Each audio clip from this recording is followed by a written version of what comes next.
You've got some stellar Rolex Authorized dealers worldwide, but let's face it, there's also the not-so-great bunch that can shatter your dreams into pieces. It's a bummer, really, because those shady ones do some sketchy stuff, like selling out the back door, bundling deals, and don't even try to hide it. You want that Submariner or Daytona? Well, sorry to say, because you might have to drop a hefty 20 grand on other brands in their store. It's just ridiculous, and it doesn't do any favors for Rolex's reputation. But not all hope is lost. Most Rolex Authorized dealers out there are the real deal. They despise those underhanded practices and want to do business the right way. They genuinely care about their clients, aim to do a stellar job, and keep things honest. So, while there are a few bad apples, most dealers are in it for the love of watches and giving customers a top-notch experience. But today we'll expose the sneaky moves customers make that drive Authorized dealers crazy, from undercover flips to waiting list manipulations. So check this out. There's this thing customers do that really gets under the skin of good Authorized dealers. I mean, it's frustrating, and it happens way more often than you'd think. If you're guilty of it, seriously, cut it out. It's just not smart. Just envision a customer strolls into a Rolex Authorized dealer, secretly eyeing up those elusive ceramic Panda Daytonas, Kermits, or GLT Master 2 Pepsis. You know, the ones that are like gold dust on the secondary market. And there's absolutely nothing wrong with craving a Tiffany OP41 or a blue stainless steel Sky Dweller. We're all about that variety. But here's the thing. These folks aren't lusting after these watches because they're their ultimate dream piece or because they plan to cherish and pass them down through generations. Nope, they've got dollar signs in their eyes. They want to snag those hard-to-get watches just to flip them for a quick buck.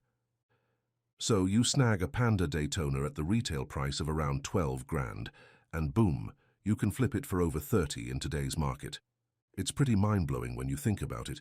However, there are these slick, opportunistic types out there, not exactly on the hunt for these hard-to-get models with the best intentions. They're not planning to rock, use, and love these watches.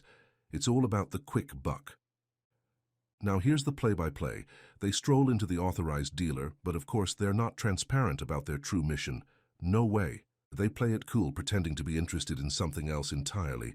These sneaky individuals stroll in, all like, "Oh, you guys got that Pearl Master. What about that two-tone ladies date just with the unique dial that's been chilling in the case? Yeah, that's the one I've been hunting for, you know, for my wife or girlfriend. Gotta surprise her with a special gift." They play the nice and excited card, showing interest in a model that's sure to sell, but let's be real, it doesn't even come close to the demand for those hard-to-get Rolex watches they're secretly drooling over. Crafty, right?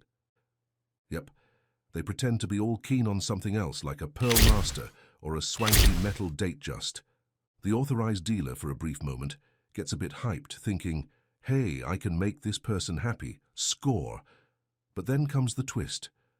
That sly fox of a customer goes, "Sure, I'll take that watch, but hey, what else can you do for me, you know, under the table? I've got my eye on that next ceramic Daytona. It's mine. And hey, let's team up on this, and I'll grab this watch for my significant other, but that Daytona, that's for yours, truly." They're trying to bundle, basically pulling the same tricks as those shady dealers we've heard about. They're trying to lure in a good Authorized dealer into their sneaky game. However, it doesn't fly. It drives the good Authorized dealers absolutely bonkers because they're all about honesty, transparency, and keeping their watches out of the hands of flippers. Here's a simple rule we swear by. Just shoot straight with them. If you're on the lookout for a Cartier, no shame in saying, "I'm on the hunt for a Cartier." Eyeing a Breitling, a Moonwatch, or maybe that dazzling Pepsi, or the OP41 with the mustard dial. Spill the truth, be upfront, and let them know. Now, playing devil's advocate here, imagine those crafty folks were just straight shooters and said, "Yeah, I'm after that Daytona, Sky Dweller, Submariner, because I'm aiming to flip it." Well, no surprise, they wouldn't be walking out with those watches at retail price. Not a chance. Transparency is the name of the game, and it goes a long way. It seems like these slick operators are pulling out all the stops to snag those hard-to-get watches on the cheap. But let's be real, that sweet deal is only happening at an Authorized dealer, and only at retail price. Well, wouldn't it be a riot if a good AD went all in and said, "Sure, go ahead. Grab that Pearl Master, snag that two-toned date just, throw in this Cartier, sprinkle in some IWC, pick up this and that, and just lead that sly customer on?" They make them drop like 30 grand in the store, and then bam, don't hand over the Daytona. Now, that's what we'd call some horological justice. Poetic irony at its finest. Of course, a top-notch authorized dealer would never actually pull that stunt. It's just a funny thought. Now, here's another thing that authorized dealers definitely aren't fans of: customers who attempt to manipulate the waiting list system. You know the drill. They pretend to be all about that less popular model, secure a spot on the list, and then suddenly switch gears to the watch everyone's clamoring for. Well, it's more than just a harmless game. Dealers see through it, and it messes with the fairness of the waiting list, leaving genuine enthusiasts hanging. So, if you're eyeing that elusive Rolex, honesty is the best policy. Trying to outsmart the system just isn't worth it. Straight-up conversations go a long way, and dealers appreciate customers who play by the rules. Manipulating the waiting list not only rubs people the wrong way, but also disrupts the harmony of the watch-loving community. Now here's another pet peeve that makes authorized dealers cringe: the tire kicker. You know, that customer who strolls in, seemingly interested in every watch on display, asking a million questions, but when it comes down to making a purchase, they vanish into thin air. It's not that dealers mind helping enthusiasts explore their options, but when someone takes up a significant amount of time and resources without any intention of making a purchase, it's a different story. If you're genuinely interested in a Rolex, showing some commitment won't hurt.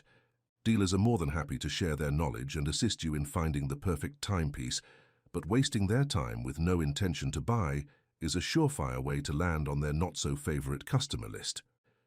Now let's move into another dealership dilemma: the persistent haggler. A classic scenario unfolds when a customer walks in, spots a stunning Rolex, but instead of appreciating the craftsmanship, they immediately dive into negotiation mode, trying to haggle the price down. While a bit of bargaining is expected in some markets, luxury watch dealers often have set prices due to the exclusivity and value of the timepieces they offer. Here's the deal. Dealers understand that customers want the best deal possible, but constant haggling, especially in the luxury watch realm, can be off-putting. Authorized dealers invest in maintaining the integrity of their brands, and aggressively negotiating on a Rolex might not sit well with them.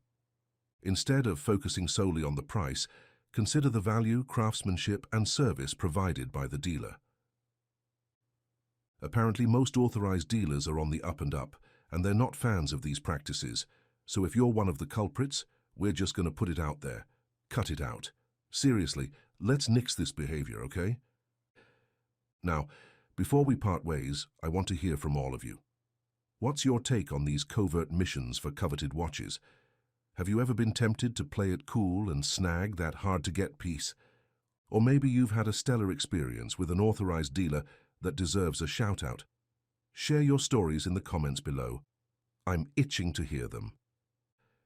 If you enjoyed our little journey into the watch world, do us a solid, hit that like button, subscribe for more watch-related tales, and let's keep this conversation ticking. Until next time, happy hunting, and may your wristwear dreams come true.